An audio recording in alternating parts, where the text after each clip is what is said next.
বিশ্বনবী দাওয়াত কবুল করে নিলেন। হযরত জাবের এবার বাড়িতে দৌড়ে আসলো। আসার পরে বিবিকে ডাক দিয়ে বলল, বিবি, নবীজি দাওয়াত কবুল করে নিয়েছে, এইবার চলো রান্না বান্নার আয়োজন করো। এইবার কি খাওয়াবা নবীকে?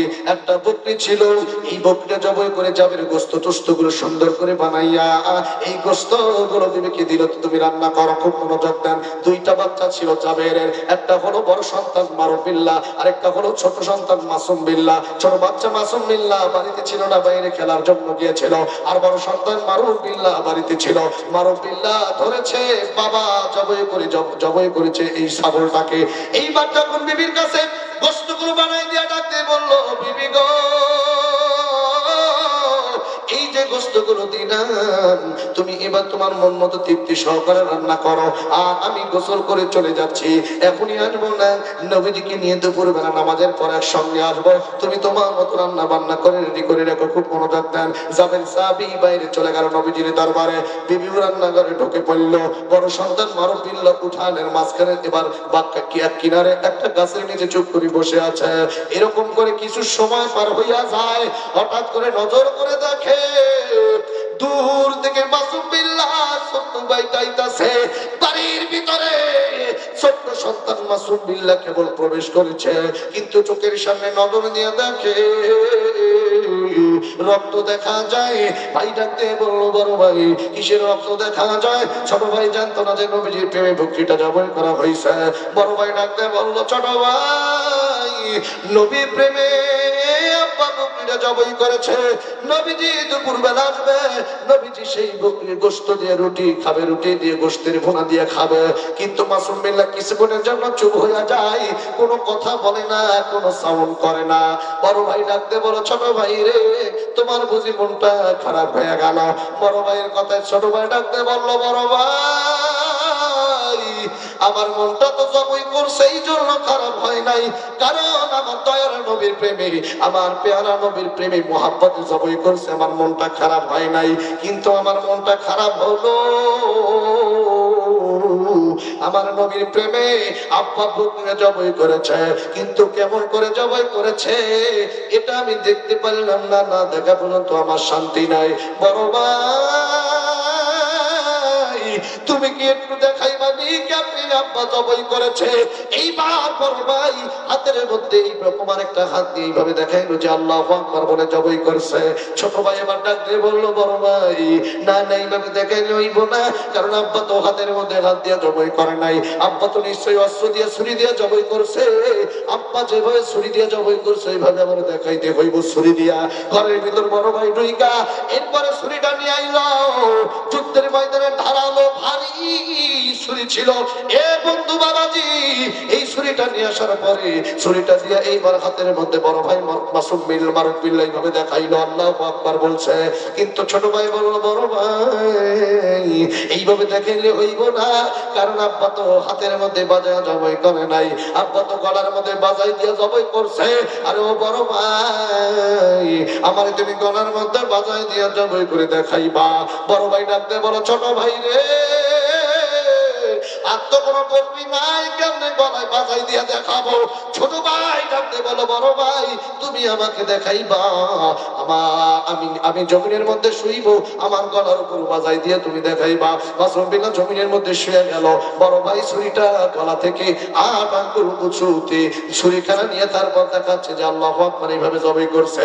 ছোট ভাই এবারও আফতাব জানায়া বলে, বড় ভাই, আব্বা তো গলার 8 আঙ্গুল উপর থেকে জবাই করে নাই, আব্বা তুমি গলার মধ্যে ঠাসা দিয়ে জবাই করছে, তুমি আমারে 8 আঙ্গুল উপর দিয়ে কেন দেখাও? আব্বার মতো গলার মধ্যে ঠাসা দিয়ে আবার দেখাইবা নি কেমনে জবাই করছে? আল্লাহু আকবার। বড় ভাই ডাকতে বলো, ছোট ভাই রে, আব্বার মতো করে যদি দেখাই তুই তো জবাই হয়ে যাবি। ছোট ভাই ডাকতে বললো, বড় ভাই, আব্বার মতো করে আমার দেখাইতেই হবে, আর এতে যদি আমি জবাই হয়ে যাই গো ভাই, আমি আমার দয়ার নবী প্রেমের নবীর প্রেমে আমি শহীদ হয়ে যাব। বড় ভাই বলে, না, এটা সম্ভব না। ছোট ভাই বলে, না, ছাড়বো না। খুব মনোযোগ দেন, খুব সংক্ষিপ্ত ভাবে বলছি। বড় ভাই বলে, না, ভাই বলে না ছাড়বো না, আমার দেখাইতে হইব। বড় ভাই বলেন না। এই যে না হা করতে করতে হঠাৎ করে গলার মধ্যে একটা পোষ লেগে যায়, মনের অজান্তে পোষ লেগে যায়, গলার কণ্ঠনালীটা কেটে যায়, মূল যে ক্রুশ সেটা কেটে যায়, ফিনকি দিয়ে রক্তগুলো বের হইয়া যায়, রক্তগুলো রান্নাঘরের সামনে চলে যায়। এইদিকে মা মনের তৃপ্তি দিয়ে রান্না করছিল, কিন্তু গেটের ফাঁক দিয়ে নজর দিয়ে দেখে, দরজার ফাঁক দিয়ে নজর করে দেখে রে কেন জানি তাজা রক্ত দেখা যায়। সকালবেলা স্বামী ভক্তি জবাই করছে, এখনো পর্যন্ত তো তাজা রক্ত থাকার কথা না, এই জন্য মাথাটা উঁচু করে দিল, নজর দিয়ে দেখে রে বড় সন্তান মারুফিল্লার হাতের মধ্যে রক্ত মাখা ছুরি, আর কলিজার টুকরা ছোট বাচ্চা মাসুম বিল্লাহ জমিনের মধ্যে গলা কাটা ছাগল যেভাবে হাত পা দপাইতে মারা যায়, ওই রকম করিয়া আমার ছোট বাচ্চাটা দুনিয়া থেকে বিদায় নিল। মা ডাকতে বলে বড় সন্তান মারুফিল্লাহ রে, কি করলি রে বাবা? নিজের হাতে নিজের ছোট্ট ভাইটারে জবাই করলি। ডাকতে বলে মা গো, ও মা, আল্লাহর কসম করি বলি গো মা, আমি তোমার ছোট সন্তানকে নিজের ইচ্ছায় জবাই করি নাই, তোমার সন্তান বারবার আমারে চাপ দিত, আমি শুধু না না বলতেই হঠাৎ করে মনের অজান্তে তোমার সন্তানটা জবাই হয়ে গেছে। মা, তবে তোমার সন্তান বলেছে মারা গেলে নাকি নবী প্রেমে শহীদ হয়ে যাবে।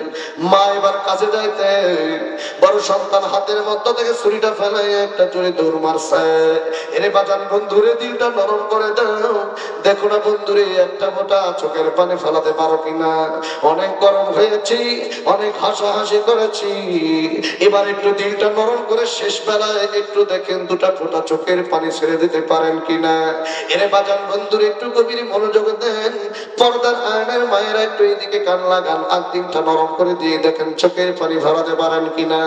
এইবার মহিলা সাহাবিয়া ছোট্ট বাচ্চাটার লাশের কাছে গিয়া আমার মায়েরা বড় সন্তান মারুফিল্লাহ হাতের মধ্যে থেকে ছুরিটা ফেলায় বাইরে দৌড় মেরে ভয় পালায়, আর এইদিকে মা জননী লাশটার দিকে তাকায়, একবার নিজের সন্তানের লাশটার দিকে তাকায়, আর একবার আসমানের মাওলার দিকে তাকায়, আল্লাহকে ডাকতে বলে আল্লাহ আমি জানি না কি করবো গো আল্লাহ, আজকে আমার নবী বাড়িতে আসবে, কিন্তু আমার সন্তান চোখের সামনে জবাই হয়ে পড়ে আছে। ও গো আল্লাহ, তুমি বলে দাও কি করব?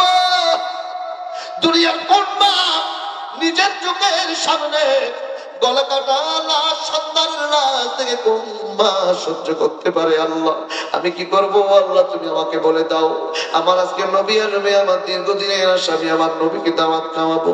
মা কান্দে, কাঁদতে কাঁদতে আল্লাহরে বলে আল্লাহ তুমি ছাড়া আমার কেউ নাই, তুমি ছাড়া তো আমার বন্ধু নাই, আল্লাহ তুমি ছাড়া তো আমার অভিভাবক নাই, আল্লাহ তুমি বলে দাও না আমি এখন কোন দিকে যাব? আমার একদিকে সন্তান জবাই হইয়া পইরা রয়েছে, আরেকদিকে আমার দয়ার নবীজি বাড়িতে খানা খাইতে আসবে, দাওয়াত খাইতে আসবে। আল্লাহ পাক এই সাহাবী আর পেটের মধ্যে মস্তিষ্কের মধ্যে তখনই একটা আয়াত জারি করে দিল, ওয়ালা নাবলুওয়ান্নাকুম বিশাইইম মিনাল খাউফি ওয়াল জুই ওয়া নাকসিম মিনাল আমওয়ালি ওয়াল আনফুসি ওয়াস সামারাত ওয়া বাশশিরিস সাবিরিন। বলেন না পরীক্ষা নেন কি? যে যত বড় ইমানদার তার তত বড় পরীক্ষা, ঠিক কিনা বলেন? নবীজি যে আজকে আসবে মূলত আল্লাহ পাক তাকে পরীক্ষা করবেন। ও আমার মহিলা বান্দি, আল্লাহর নবীজির মহিলা সাহাবিয়া, আমার নবীর প্রেম তোমার মধ্যে বেশি না সন্তানের প্রেমটা তোমার মধ্যে বেশি? এটা মূলত আল্লাহ পাক দেখার জন্য আমার আল্লাহ তরফ থেকে মূলত এটা একটা পরীক্ষা। কথা বলেন ঠিক কিনা? লা ইউমিনু আহাদুকুম হাত্তা আকুনা হাব্বা ইলাইহি মিন ওয়ালিদিহি ওয়া ওয়ালাদিহি ওয়ান নাসি আজমাইন।